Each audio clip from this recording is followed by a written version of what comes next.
এক বোন প্রশ্ন করেছেন, ঈদের সালাত কি সুন্নাত? জি, ঈদের সালাত সুন্নাত না ফরজ? সুন্দর একটা প্রশ্ন। ঈদের সালাতটা ফরজে আইন। ঈদের সালাত ফরজে আইন। আপনি মনে রাখবেন যে প্রত্যেক মুসলিম পুরুষের উপরে এই সালাতটা ফরজ। প্রত্যেককে ঈদগাহে যেতে হবে। প্রায় সকলেই বলেছেন ঈদের সালাত ফরজ, বা ভাষায় উল্লেখ করেছেন ওয়াজিব বলে। রাসূলুল্লাহ সাল্লাল্লাহু আলাইহি ওয়াসাল্লাম মহিলাদের সম্পর্কে বলছেন যে কোনো মহিলার যদি হায়েজ হয়, কোনো মহিলা যে ঋতুবতী হয়, তাহলে তাকেও ঈদগাহে সামিল হতে হবে, সালাত আদায় করবে না, মুসাল্লায় থাকবে। কেন বলেছেন? 351 নম্বর হাদিস, 981 নম্বর হাদিস সহিহ বুখারীর মধ্যে খুলবেন যে পুরুষরা তো যাবে ঈদগাহে, সবাই যাবে, মহিলারাও যাবে। মহিলারা তো যাবে যারা ঋতুবতী, হায়েজ হয়েছে বা নিফাস হয়েছে, তারাও ঈদগাহে যাবে। তাহলে এটা ফরজ।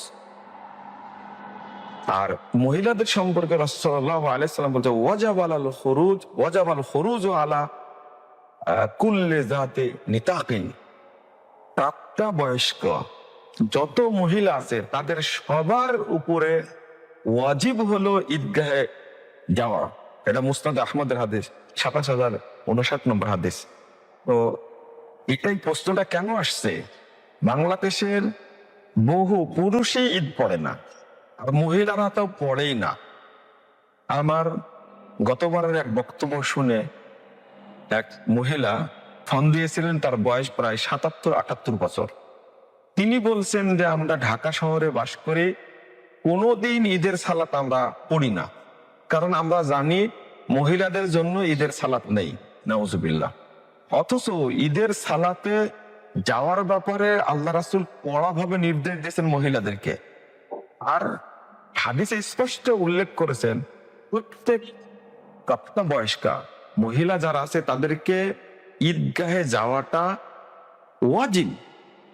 অতএব আমরা এই বিষয়টা খেয়াল রাখবো যে কোনো নারী পুরুষ যেন ঈদের সালাত বাদ না দেয়। হ্যাঁ, কোনো জায়গাতে ঈদগাহে যাওয়ার ব্যবস্থা রাখেনি, অনেকের অজুহাত আছে। বাংলাদেশে কিছু মোল্লা আছে, মূর্খ মোল্লা, আমি তাদেরকে বলবো মূর্খ মোল্লা। এই মূর্খ মোল্লারা বলে থাকে যে মহিলারা ঈদগাহে যেতে পারে না। এটা এটা তাদের মূর্খতা। আল্লাহ তাদের বোঝার তৌফিক দান করুক। আমরা তাদের জন্য দোয়া করি যে মহিলারা যদি মসজিদে যেতে চায় তাহলে মসজিদে গিয়ে সালাত পড়তে পারবে, মহিলারা জুমা পড়তে পারবে। 2, মহিলারা ঈদ পড়তে পারবে, ঈদগাহে যাবে, এটা তো তাদের উপরে ওয়াজিব, আবশ্যক। অথচ বাংলাদেশের মহিলারা জানেই না যে ঈদ পড়তে যেতে হয়। পুরুষদের পাশাপাশি মহিলাদের জন্য ঈদগাহে জায়গা করতে হবে। এটা যারা ঈদগাহ পরিচালনা করে, সমাজের লোকেরা যারা ঈদগাহে সালাত আদায় করে, তাদের জন্য আবশ্যক হলো ঈদগাহে মহিলাদের জন্য ব্যবস্থা করা। আপনি ব্যবস্থা করবেন না কেন?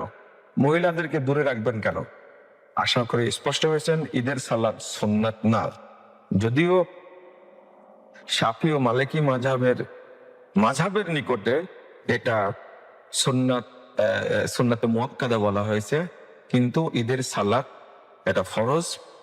যে ভাষায় তারা প্রকাশ করেছেন মুহাদ্দিসগণ ওয়াজিব, অর্থাৎ ফরজ। এটা আমরা ফরজ হিসাবে দেখব। কোনো নারী পুরুষ স্বেচ্ছায় ঈদের সালাত ত্যাগ করতে পারবে না। কেউ যদি ঈদগাহে যেতে না পারে, বৃদ্ধ বা অসুস্থ, তাহলে তিনি শুধু 2 রাকাত সালাত আদায় করে নেবেন। আর যদি সম্ভব হয় একজন পুরুষ ইমামের মাধ্যমে শুধু 2 রাকাত সালাত আদায় করে নেবে, যদি কিছু মহিলা যেতে না পারে। এবং সহিহ বুখারীর মধ্যে একটি আসার উল্লেখ হয়েছে, আশা করি বুঝতে পেরেছেন। জাযাকুমুল্লাহ খাইরান ওয়া বারাকাল্লাহু ফিকুম।